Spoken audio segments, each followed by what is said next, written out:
Started Rabbi Sai. We're going to finish the parak now. We're on Daf Tzadi Aleph Amid Aleph at the words Tanu Rabbanan. Ein mistakrin be'eretz Yisrael b'dvarim sheyesh b'hem chayi nefesh kegon yenos shmonim uslatos. So the Brisa teaches us that a person is not allowed to be a middleman when it comes to basic essential commodities, consumables in Eretz Yisrael. And the reason is because you need to make sure that the economy does not become too expensive, too onerous for the end user. So you can have a manufacturer, you can have a seller, but you can't have any middlemen in between. Okay, so Amru Alav al Rebbe Lazar ben Azariah, Shahaya mistakir b'yayin v'shem. But a dissenting opinion was Rebbe Lazar ben Azariah. He felt flour is one thing, but wine and oil, you could have middlemen. And the reason is because B'yayin Soberla Kareb Yehuda ben Beseira, there was a previous brisa in yesterday's daf that Rabbi Yehuda ben Beseira felt that wine is the cause for sin. And so if we raise the price of wine, that's not a bad thing. Halavai that people will drink less wine, right? And b'shemen ba'asrit Rebbe Lazar ben Azariah shchiach mishcha.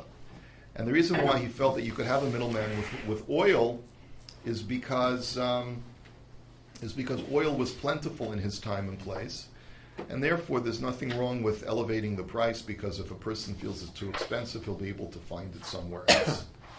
Tanu Rabbanan ein mistakrin pa'amayim bebeitzim. The Brisa now says you're not allowed to make a profit double with eggs. Now, what is that? So what does that mean? You're not allowed to make a profit double with it. Could you open the door, please? Thank you. It's locked. Thank you. Oh, sorry about that. Okay. They forgot to put the cup, so we had to go get a plastic cup. So it's okay. Not the same. Thank you so much. Appreciate it. So what does that mean? You're not allowed to make a profit double with eggs. So there's a machlokas here as to what that means. Omar Mari bar Mari Pligi bar Rav Shmuel. So machlokas Rav and Shmuel. So Chad Omar al Chad Trey, v'Chad Omar Tagar Latagra. So one opinion is that it means you're not allowed to double your profit with eggs. Now, what does that mean to double your profit? No, normally the laws of Ona'ah dictate you're not allowed to make more than a sixth profit. So what do we mean you're not allowed to double your profit? So it means that with eggs, there's a much more of a tircha. There's much more of a labor. It's a labor-intensive business to have to transport eggs from the farm to get them to the marketplace. So therefore, there's certainly a justification to charge for the labor costs of transporting the eggs and getting them to market. But if you're someone who's not the farmer himself and you're going to be transporting the eggs, you're not allowed to charge more than a double of what it cost you. In other words, so if each egg costs you 10 cents, you can charge up to 20 cents, but 20 cents or more you're not allowed to charge. And that's one explanation. V'chad Omar Tagar L'Tagra. And the other opinion is that while you're allowed to have one middleman for egg in the chain, in the selling chain of eggs, you can't have more than one. You can't double the middleman. You can only have one middleman from the farmer to the end to the merchant. You can't have two middlemen, because that'll inflate the price too much. Is it a mitzvah to go to the farmer market then instead? Is it a mitzvah to go? Well, that's an interesting point. Most farmers may not have time to go to the farmers market. I don't know exactly how these farmers markets works, but most farmers probably can't be bothered with it unless they've got a small farm. I don't know. Big markets downtown. Even by shekel is massive. Isn't that right? Yeah, but who's actually selling it? Yeah. Call it a farmer's market. What does that mean? I don't know. I don't know about the farmers market. Okay. Tanu Rabbanan Masrin al Prakmatia Dizol Va'afilu B'Shabbos. So the Brisa also tells us that normally we know from Maseches Tainus that you're not allowed to daven on Shabbos to ask Hashem to help you with things. Right? Shabbos, I always say Shabbos himi lizok, right? But if there are dire circumstances like a famine or things like that, you're allowed to daven for them even on Shabbos. And so one of the things that you're allowed to daven about is when you're a merchant and you're selling commodities that are not bare essentials, like you're selling either luxury items or things like eggs, things that are not the essential commodities, such that, like the Rashbam says, that if the price is at a certain level that is out of range for poor people, it's not the end of the world because they can subsist without them. So let's say you're a commodity salesman and the bottom falls out of the commodities that you're selling. So you're allowed to daven even on Shabbos, Hashem, please help me. Because that could be disastrous for you, could cause financial ruin. And Amar Rabbi Yochanan could go klei pishton bebavel v'yayin v'shemen be'eretz Yisrael. So Rabbi Yochanan said the examples of this are linen garments in Bavel, that they're commodities that if the bottom falls out of the market, it could ruin a person. And wine and oil in Eretz Yisrael, I guess he holds like Rabbi Elazar ben Azariah that these are not considered things that you're restricted as far as the price. And so therefore, if the bottom falls out of them, you're allowed to daven to Hashem to help them go back to their original price. Amar Rav Yosef, who dizol v'kam asar v'shisa. So Rav Yosef just wants to define. He says, how much does the price have to fall before you can justify davening on Shabbos? If they lose 40% of their value, if they go down from 10 to 6, that's already a justification to say, I'm really in trouble here. Tonu Rabbanon, Ein yotzin me'aretz l'chutz la'aretz eli im kein amdu sasayim b'sela.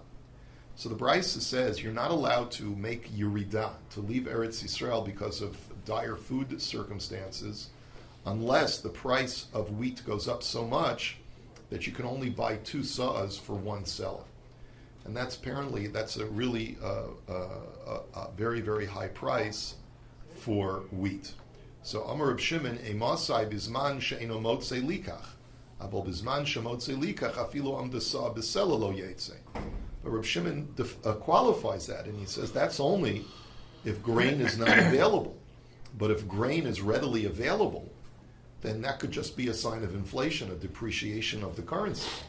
And therefore, that's not justification to leave Eretz Yisrael. It could just be that the shekel has been devalued, V'chein haya Reb Shimon ben Yochai Omer, Elimelech machlam v'kil gedolei hador hayu, u'parnasei hador hayu, mipnei ma nenshu, mipnei sheyatzu me'aretz l'chutz la'aretz. That Reb Shimon bar Yochai says that Elimelech, from the story of Rus, and Machlon and Kilian and his 2 sons, were the leaders of the generation. They were righteous, and they were overseers and caretakers of their generation. Why then were they punished? Because they left Eretz Yisrael gratuitously. Now we're going to come back to this statement. And the whole question is, can you really say that they left Eretz Yisrael gratuitously, or did they leave for a justifiable reason? At this point, the Gemara is maintaining that they left for no valid reason, and that's why they were punished. Shene'emar, va'atehom kol ha'ir alehen, va'tomarna hazos Naomi. That when Rus and Naomi come to Eretz Yisrael after their husbands die, so everyone looks at Naomi, who they remember from way back when, and they're shocked at her appearance, and they say, "Is this possibly Naomi?" So, what do those last words, "My hazos Naomi"? What does those words mean? Is this Naomi? Amar Rabbi Yitzchak Amru Chazisim Naomi sheyatzos me'aretz l'chutz la'aretz ma'olsala. What they were really saying was, look, what good has it served her by making Yerida? She hasn't benefited from it at all. Look, she comes back even worse than when she left. Va'amar Rabbi Yitzchak oso hayom shaba'as Rus ha'moaviyah le'eretz Yisrael meisa ishto shel Boaz. Another thing that we know about the Rus story is that the very same day that Rus came to Eretz Yisrael, on that very same day, Boaz's wife died. Meaning that HaKadosh Baruch Hu orchestrated, like we normally say, HaKadosh Baruch Hu maktim refuah l'maka, Hashem brings the cure before the illness. He says this is a similar phrase, V'hainu da'amri inshi, adelo shachib shichva kaima mano beise. That even before a person dies, another caretaker of the house is appointed in their stead. Amar Rab, that's not a very nice thought. Someone has to die. That's not what about the lady that died? Yeah. Boaz's wife. I'm sure Mrs. Boaz would not have been happy to hear that. She was in her 90s. Right. That's like all the campaigns for organ transplants. Think about it. You pray for an organ, but when you're praying for an organ, you're praying for somebody who Yeah. died. Amar Rabba bar Rav Huna, Amar Rav Ivtzan ze Boaz. So this is the famous Gemara that says that the Shofet, whose name was Ivtzan, was none other than Boaz. Maikum Ashmalan. So what's the point of telling me this information?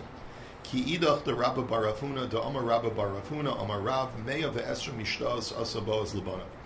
It's in concert with another statement that he made, which was that Boaz, because we don't know anything about Boaz's family before he meets Rus, but we do know about Ivtzan because the pasuk in Shoftim says that Ivtzan had 30 sons and 30 daughters, and he made 120 feasts for his children. Shenamar vayihilo shloshim banim ushloshim banos shalach hachutza ushloshim banos hevi levanav min hachutz vayishpodes Yisrael sheva shanim.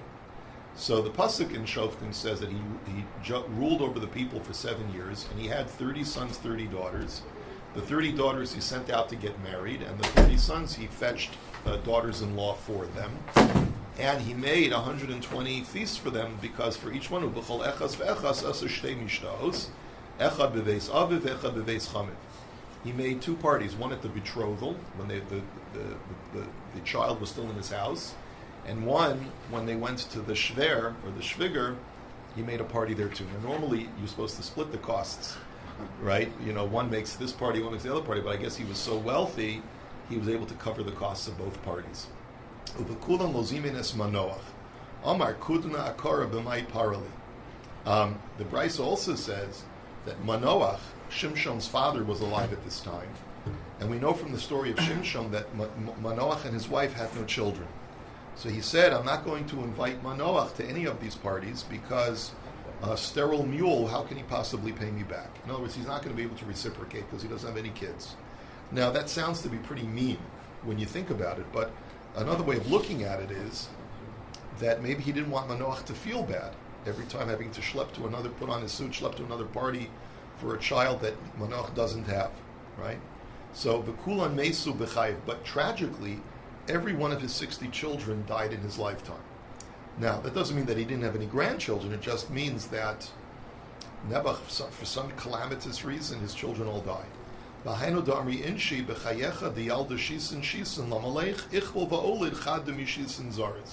And there's a saying like this, that people say, even after you have 60 kids, don't think that you're done.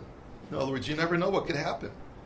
The 61st one could be better than all 60 combined, could be more powerful and stronger than all 60 previous ones. So don't close the shop. And that's the story of Boaz, is that after 60 children, he had a 61st child who eventually became the house of David HaMelech. So Amar Rav Chanan bar Rava, Amar Rav, Elimelech v'Salmon u'Ploni Almoni, va'Avi Naami kulan b'nei Nachshon ben Aminadav hein. These are all people that lived during the same time. Elimelech, Salmon, who's Boaz's father, Ploni Almoni, who's the one who refuses to marry Rus, and the father of Naomi, are all cousins. They're all from the family of Nachshon ben Aminadav. So, my kamashmalan, so what's your point? This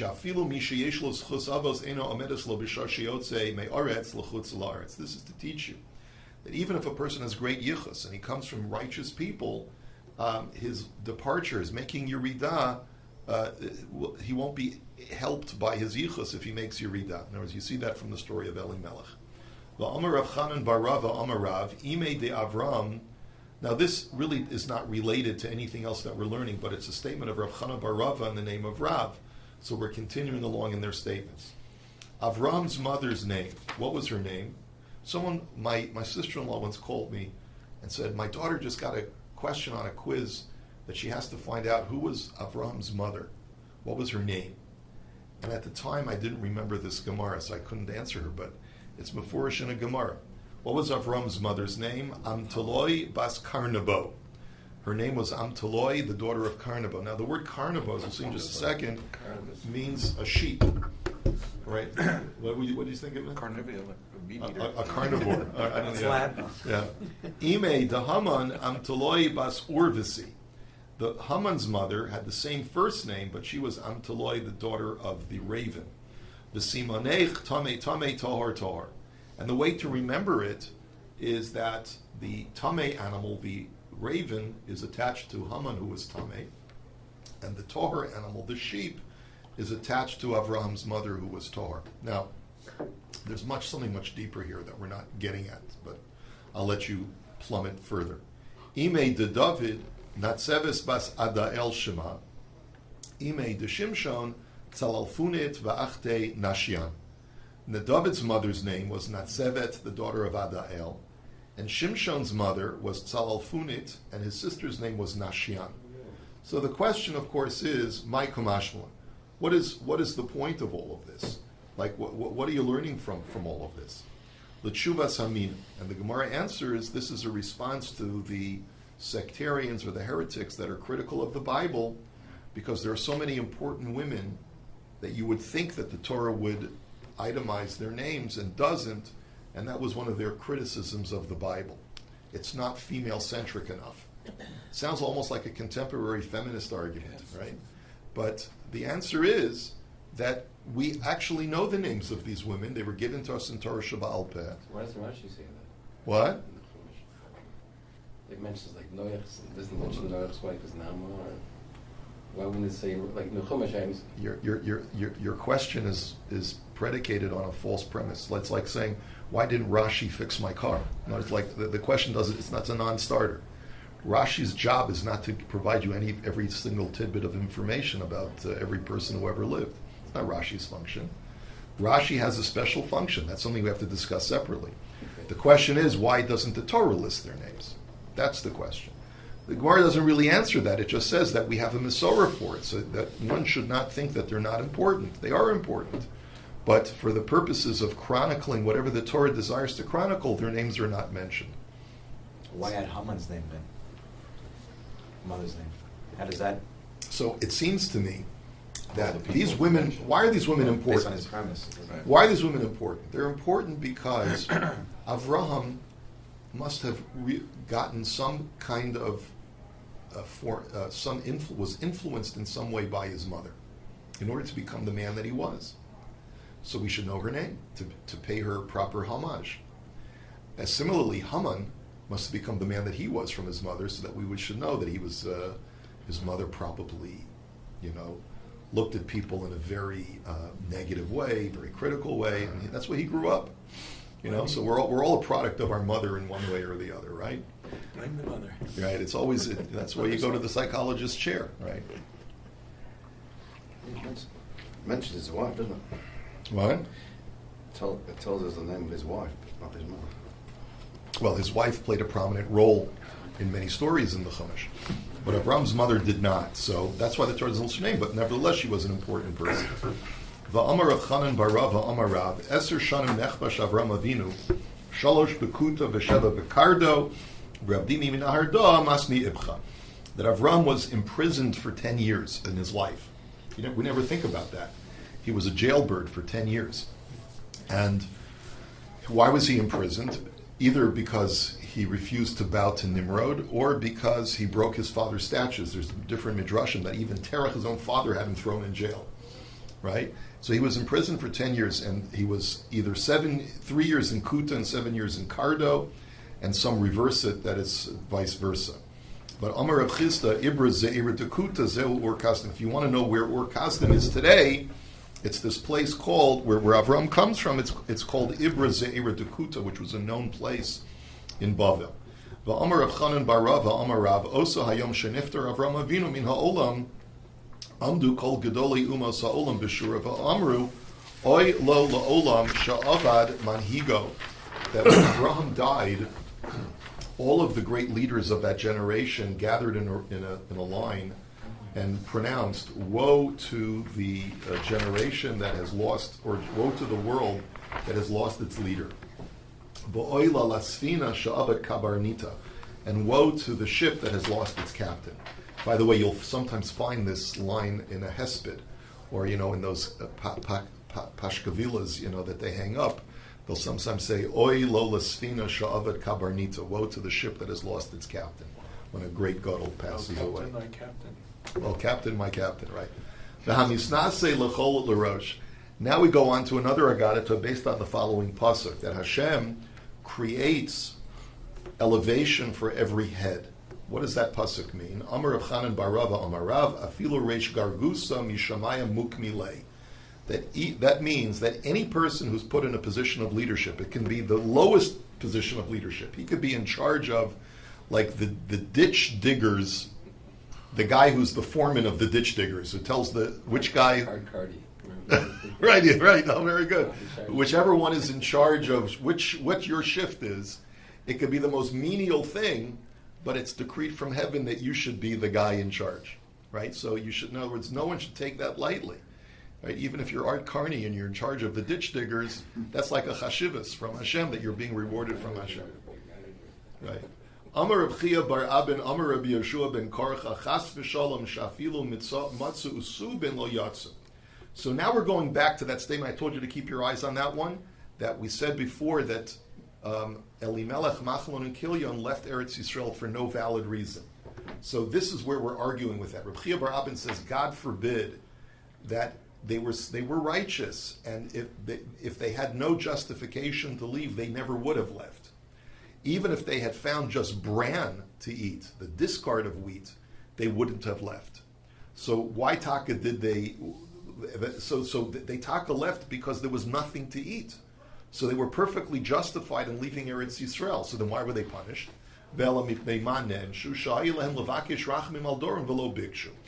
Because as leaders of their generation, they should have still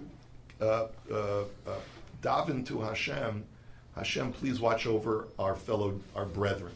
And they basically said, you know what, it's not my problem anymore. They turned their back on the Jewish community and said, listen, I have a heter now to leave Eretz Yisrael. Let me take a break from leadership. I don't have to be the leader anymore. Let someone else worry about them. But that was the sin. Shenemar b'za'akecha yatzilucha kivutzecha. That when you cry out, the people who will save you are those who gather you. And that refers to the leaders. And even if you find yourself absent from that leadership position, you still have to take a concern in your flock. That was the criticism. So Amar Rabba bar Chana, Amar Rabbi Yochanan, Lo shanu elamos bezol uperos biyoker. Avol mos biyoker afilu amdu arbamea besela yotzin. And we also said before that there's no justification to leave Eretz Yisrael as long as produce is available. But that's only true if money is inflated. In other words, the money has been devalued and the price of wheat has gone up. But let's say there's the money has been deflated, right?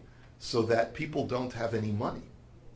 And so then even if produce is plentiful and the price is very reasonable, but just people don't have any money, so then you also have justification to leave Eretz Yisrael. I remember this was the case when I went to the Ukraine in the 90s after the collapse of communism.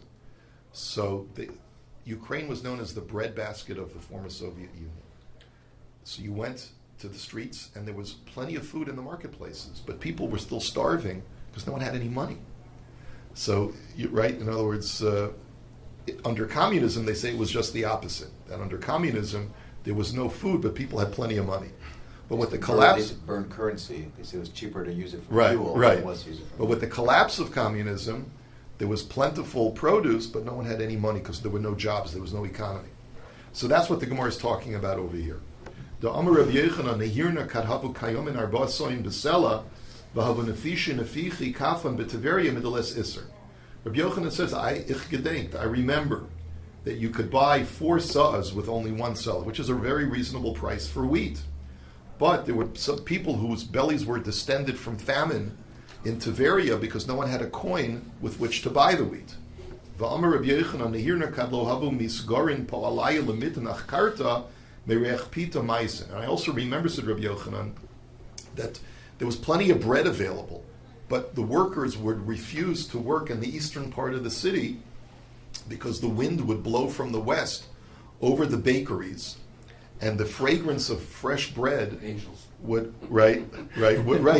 Bakery would hit the people working in the east, and they would die from famine, because when you're starving and you smell something really aromatic, it can make your condition even worse.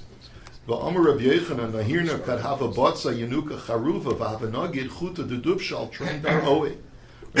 now is also recalling times when things were really good in Eretz Yisrael. He says, I remember that a child would break open a carob fruit, like those... Tu B'Shvat. Tu B'Shvat Gross. punishment, right? They used to torture us with carob on Tu B'Shvat. Boxer, Break your right? teeth. He says, I remember, but real fresh boxer, he says, like this in Eretz Yisrael was delicious. He says, I remember a child would open up a piece of boxer in Eretz Yisrael, and a thread of honey would flow out of it and cover the kid's arms. It was so robust and sweet. So va'amar Rebbe Lazar nahirna could have a natil urva bisra v'nagid chuta demishcha mereshura va'ad la'ara. I also remember that meat was so fatty back then. He says you could have a piece of meat on the wall and a raven would pick it up to fly away with it, and a huge thread of fat would drip down from the meat all the way down from the top of the wall to the ground because of the plentiful fat and the robustness of the economy of the time. Va'amar Rabbi Yochanan nahirna kadhavu mitayilin talya b'talyasa b'shuka kebar shisesrei kebar shevesrei v'lahavu chatan. My mother tells me stuff like this. She says, in the old days, a 16 and 17-year-old boy and girl could walk down the street and it was totally innocent, and there would be nothing sexual about it. There would be no sinfulness at all. Today, in today's world, right, you can't trust a boy and a girl to walk that's why they say, B'nai Akiva back then was so innocent because kids were, they didn't do anything bad, but in today's world it's much worse. So they were already saying that 2,000 years ago. So just to give you an illustration, we always think that today's generation is more promiscuous than the previous one. It happens to be true in our times. It really is a serious problem. But, everyone harkens back to the innocence of the previous generation. Va'amar Rabbi Yochanan, Rabbi Black, you can use this Gemara for something. Va'amar Rabbi Yochanan, Nahirna kadhavu amrin be medrasha demodi lahon nafil biodehon demisrachetz alehon delay dilhon. It's a very cryptic statement, and I'm not really sure what it means. But the simple understanding is that I remember, says Rabbi Yochanan, when they used to say in the Beis Medrash that if you acknowledge anything true about the goyim, you'll eventually fall into their hands. You'll fall into their clutches. In other words, don't say anything positive about the heathens, because you'll eventually fall in their hands. And if you rely on them in any way, you'll lose all your possessions. They'll eventually go over to the shlech de goyim, as they say. Right? That seems to be the simple pshat of what Rabbi Yochanan is saying. Why he says they said it in the Beis Medrash, I'm not really clear. This has to be analyzed further. Okay, let's go back to Machlon and Kilion. So Ksiv, Machlon, V'Kilion, Ksiv, Yoash, V'Saraf. Now, Machlon and Kilion are identified by different names in Divrei Hayomim. They're called Yoash and Saraf. So there's a Machlokas Ravu Shmuel. Chad Omer Machlon, V'Kilion, Shman, V'Lama Nikra Shman, Yoash, V'Saraf. Really, their names were Machlon and Kilion. But why are they called Yoash and Saraf? So Yoash and Is Yashum in Hageula, Saraf and Is Chayivu Sreifa Lamaka. So this opinion says that they were just given the names of Yoash and Saraf as descriptions because Yoash comes from the word Yeush, that they sort of gave up hope on the future of the Jewish community in Eretz Yisrael. And the word Saraf implies that they deserve to be burned in Gehenna because of their crime against turning their back on the Jewish community. The Chad Omer Yoash v'Saraf Shimon v'Lama Nikra Shimon Machlon v'Kilion Machlon Shasu Gufan Chulin v'Kilion Shenischayvu Kli Elamakom. And the other opinion is no, their real names were Yoash and Saraf. Why were they called Machlon and Kilion? Because that's descriptive. Machlon is that they made themselves chulin. They made their bodies chulin by going to a tamei place out in Chutz La'aretz. And Kilion from the word kliyah, destruction, they deserve to be destroyed. Tanya Command Omer Machlon v'Kilion Shimon. We have a brisa that supports the first opinion that their real names were Machlon and Kilion. The Tanya Ma'idich Siv. So because the brisa looks at another pasuk, many of the names in Divrei Hayomim are very cryptic, and so the Gemara many times finds itself explaining that it refers to other people that are more famous. Here's a pasuk in Divrei Hayamim that says like this: V'yokim v'anshe chozeva v'yoash v'saraf asher bo'alu l'moav v'yashuvi lechem v'hadvarim atikim. Now these are all names, and then it says at the end of the pasuk v'hadvarim atikim, these things are quite old, meaning that they're well known and famous. So what are these names? So the Gemara explains what it means. The Yokim ze Yehoshua. The first name Yokim refers to Yehoshua. Why is he called Yokim? Shehekim Shvua la'anshe Givon. He made a treaty and a pledge to the Givonites. The Givonim were people who were indigenous to Canaan, and therefore the Torah really required Yehoshua to drive them out of the land if they would not reject idolatry. But what they did is they masqueraded themselves as travelers coming from a faraway place, and Yehoshua made a treaty with them that they could stay in the land. Okay, so he made a treaty with them. The Anshe Koziva, and the men of deceit, literally, is Elu Anshe Givon Shekazvu bi Yehoshua. That refers to the Givonites who deceived Yehoshua. And V'yoash v'saraf, who are they? Elu Machlon v'Kilion. They are none other than the men named Machlon and Kilion. Why are they described as Yoash and Saraf in the pasuk? So, because Yoash and Yashum and Hageula, Saraf and Chaybus Reif Alamaka. As we said in the first opinion, that these are just descriptive names because they had Yeush and they deserve to be burned. Asher Bo'alu Moav. What does it mean that they bedded Moabites? Shenasu Nasha Moavios. They married Moabite women. V'yashuvi lechem. What does that mean? The person who returns to bread. Zu Rus HaMoaviyah sheshava v'nidbekes beveis lechem Yehuda. This refers to Rus, the Moabite, who returned and attached herself to not bread, but the house of bread, Beit Lechem, Bethlehem, in Judea. V'hadvarim atikim, and these things are quite ancient. What does that mean? Dvarim halalu atik yomin amran. This had already been preordained by the old one of the generations, referring to the Ribono Shel Olam, who plans and orchestrates things centuries in advance. Dichsiv matzasi David avdi, v'chesiv shtei v'nosecha hanimtzaos. And as the Gemara says, we make a gzeira shava. By David, it uses the verb of matzah, and by the daughters of Lot, it uses the verb of matzah. So we connect the two matzahs together to tell us that Hashem had already orchestrated from the time of Lot and his two daughters, one of them giving birth to Moav, that eventually this child Moav would be the progenitor of the Davidic dynasty. Hema hayotzrim v'yoshvei netoyim ugedeira im hamelech b'malachto yashavu sham. So this is another pasuk in Divrei Hayamim which also is very cryptic, and we have to unpack. So what does this pasuk mean? Hema hayotzrim. The first two words, these are the fashioners. What does that mean? Elu b'nei Yonadav ben Rechev shenatzru shvuos aviyim. The word yotzer doesn't mean to fashion, but rather it means to guard or protect. This refers to the children of Yonadav.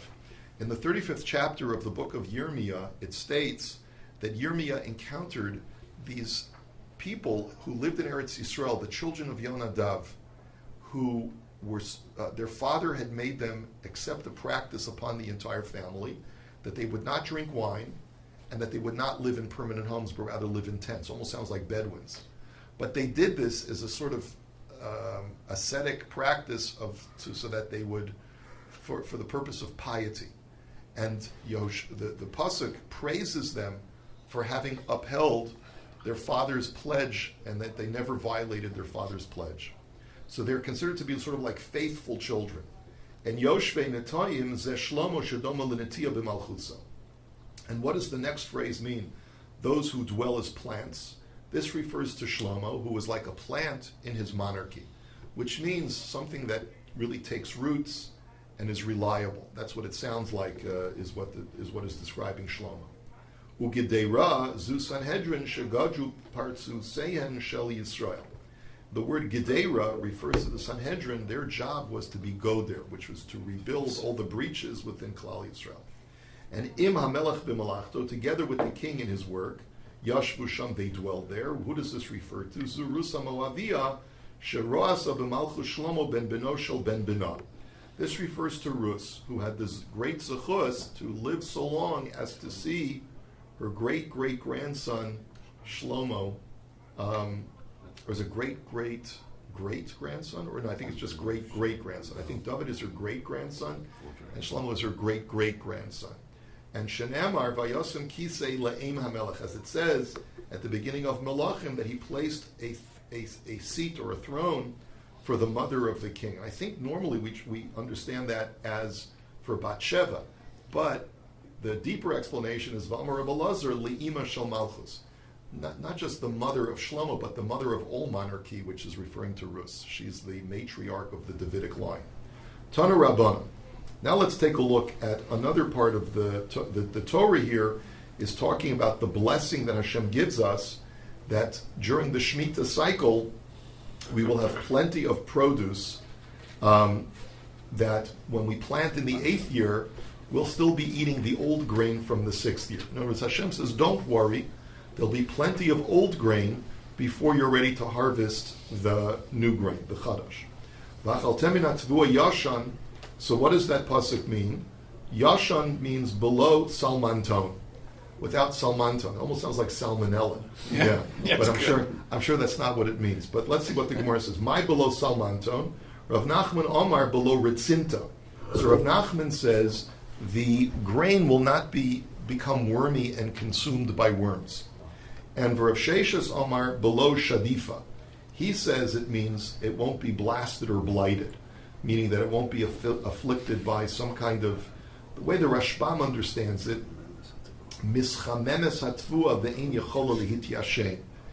It almost sounds like a mold. It becomes blighted so that it can't age properly. Normally when you put grain in a silo, it dries out and it ages, and that actually improves its quality. But if there's moisture, I guess, then it becomes moldy, and that's actually pretty bad. So Tanya Kavase the Rav Sheshas, Tanya Kavase the Rav Nachman. We have a brisa to support both opinions. Tanya Kavase the Rav Nachman, who says that it's becoming wormy, because it says, what does the brisa say? V'achaltem yashan, yachal yu yisrael mitzapim l'chadash mipnei yashan shekala. So you might think that the Jewish people are going to be chalashing for the new grain to grow because all of the old grain will already have been consumed. So Talmud Lomar adbo tavu asa and shadavo tavu me eleha. So therefore the Torah says, no, you'll have plenty of old grain until the arrival of the new grain. You won't be chalashing for the new grain because you still have plenty of old grain. And that implies that you won't have to worry about the grain being eaten away by the worms. So that supports Rav Nachman. Tanya Kavasu, the Rav Sheshes, v'achaltem min hatvua yashan, yachal yehu Yisrael mitzapin l'chadash mipnei yashan shara. This brisa says it's not so much that out of a concern that the old grain will have been eaten by worms, but rather that the old grain will still be here, but it's not edible because something bad happened to it, like it became moldy. So Talmud Lomar adbo tevuasa shetavu tevu meileh. And therefore the pasuk says, don't worry, you won't be chalashing for the new grain because of the old grain having gone bad. The old grain will remain intact. Tanu Rabban, v'achaltem yoshan noshan melamed shekol hamiyusha mechavero haviyafa mechavero. The pasuk implies that you'll eat yashan, that's noshan, that is aged properly. And that double language implies to us that anything that is older than its fellow is considered superior in some way. Now, I believe that there's some metaphorical conveyance here, that it means that even among human beings, the older you are, the better you get. But that's not explicit in the Gemara. Now, ve'enli ela dvarm shedarken liyashim, dvarm shedarken liyashim inayin. So the Gemara then says, this blessing, that in Eretz Yisrael, the older it is, the better it is, you might think it only refers to commodities that naturally get better with age, like grain and wine. How do you know other types of consumable commodities, even though they normally don't get better with age, that the Torah is giving you a bracha that in Eretz Yisrael they still will? Talmud Lomar, Yashan Nashan Mikol Makom. That double language tells you that everything will get better with age in Eretz Yisrael. Which means, when you're living in Eretz Yisrael, the older it is, the better it is. And I guess you could apply that to a lot of different things. I'm not sure. I mean, you think about it. Houses, Normally, a house gets old; it becomes decrepit. But in Eretz Yisrael, It becomes worth more. it becomes worth more. It's a They used to build them better. national landmark. They Yeah. used to build things better in the old days. Yeah, right. Anyway, v'yashim ibnei chadash totziu, v'lamed shahi otzaros melein yashan ugronos melein chadash, v'hagi Yisrael omrim heich notzi zem mipnei zeh. That v'yashim ibnei chadash totziu, that means that you'll have to get rid of the yashan before you start with the chadash, is a bracha, that the Jewish people at times of blessing were faced with a quandary, because their silos were still full from previous years, and now they had full silos of the new grain, and they said, how can we possibly start the new grain before we get rid of the old grain? That halavai, that should be your biggest problem, right? So, Amar Rav Papa, Kol Mili Atika Ma'alya Lebar Mitzmari V'Shechra V'Harsana. And Rav Papa concludes by telling us a piece of advice. He says, anything that's aged is good, except for the following three things. Dates. In other words, don't date a girl more than a few months. As they get old, they starts to wear out. Okay, v'shichra and beer, and harsana and fish hash. Fortunately, we don't have the fish hash today because it sounds pretty nasty. Right, so, aged fish, right? Don't keep the herring more than a couple of weeks. That's the cautionary tale. Anyway, hadron Allah chamoicheres asfina. Have a wonderful day.